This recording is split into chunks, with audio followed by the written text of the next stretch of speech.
If you're sick of your buried downspout extension freezing up and then backflowing water down the side of your foundation, you might consider this quick fix I threw together for around $10 in material costs. So even though they drilled drainage holes into the PVC and also laid in a decent amount of gravel underneath the pipe when installing this, there seems to still be a week or so every year in late winter, where the ground gets saturated after a heavy rain, and then things freeze up, leaving me with a solid chunk of ice throughout the length of the pipe. This in turn leads to backflow at the spot where the gutter meets the PVC.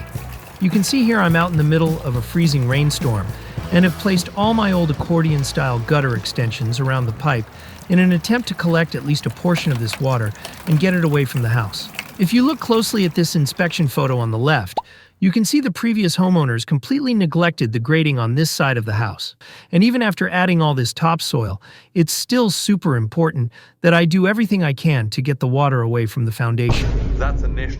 Which got me to thinking, what if I could engineer some sort of backflow prevention mechanism that would allow me to channel the water away from the house, if only during those few weeks a year when the line is frozen? So the idea I came up with was to use a step drill and then an NPT tap to create a 3/4 inch threaded hole in the PVC and then thread this valve into the opening for a watertight seal. But before we go over the install, please consider leaving a like or hitting that subscribe button, but not if you have a money allergy.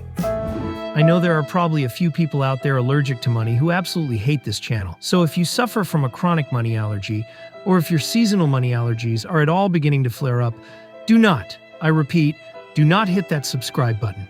Okay, so as I mentioned a minute ago, the first thing I needed to do was to bore out a totally plumb hole into the PVC, for which I used a step drill that went all the way up to 3/4 inch. The initial hole that I made ended up not being quite big enough, so I ended up coming back the next day with this larger bit that you see here, and going as large as I could with this one.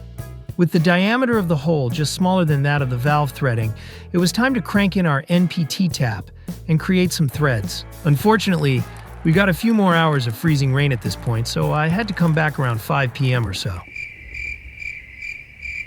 Okay, and we're back. Alright, so as the PVC is only around 1/4 inch thick here, there was initially quite a bit of play when trying to get this to screw in there totally plumb, and I didn't think that the tap was biting at all. But as it got further in there, things began to feel very solid.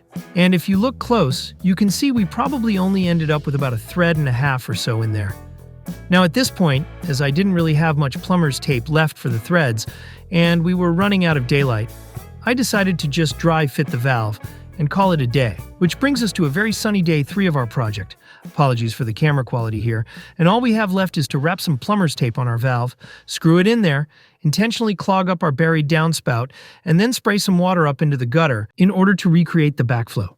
I'm unfortunately dealing with a 20-foot roof line here, so I'll be using this gutter cleaning attachment that I've threaded onto a 10-foot piece of PVC and then added a 3/4 inch hose connection onto the end of. This way I can rest this thing in the gutter and then let the water run to create the backflow while I head on over to test our newly installed one-way valve. But before we flood the line, I wanted to show off a few quick additions that I installed in order to make the whole thing a bit more functional, the first of which is this quick connect that I've attached to our shutoff valve. Now, even though I'm only likely to be running out here to attach a hose in the freezing rain once or maybe twice a year, I'd like to make that process as painless as possible. Our second addition is this weather stripping that I've placed between the top of the pipe and the gutter. I wanted to try and increase our quote-unquote water pressure, but didn't want to caulk the gutter to the PVC or anything, as we still might want to accommodate any seasonal expansion in the soil. And with those out of the way, our line plugged up and our hose running into the gutter, it's time for the moment you've all been waiting for. Ladies and gentlemen, the world's first DIY freeze-proof buried downspout extension. So you can hear me turning off the water there in the background once I had this thing really backed up. And you can see after just a few seconds we've managed to redirect all that water, which would normally have a garden hose on the end of it, ready to safely take this water far, far away from our foundation.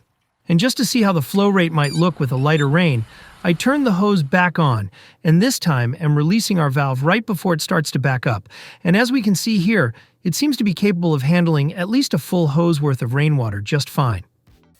Well, that's it for this one, but before you go, let me know if you think I should caulk in the top there to make it totally watertight for the period before I can run out there in the rain to flip the switch. or if that might lead to some unforeseen consequences. And also, if you've made it this far, please consider subscribing or leaving a like, as it really helps out the channel, and hopefully I'll see you next time. All product links are in the description. Thanks.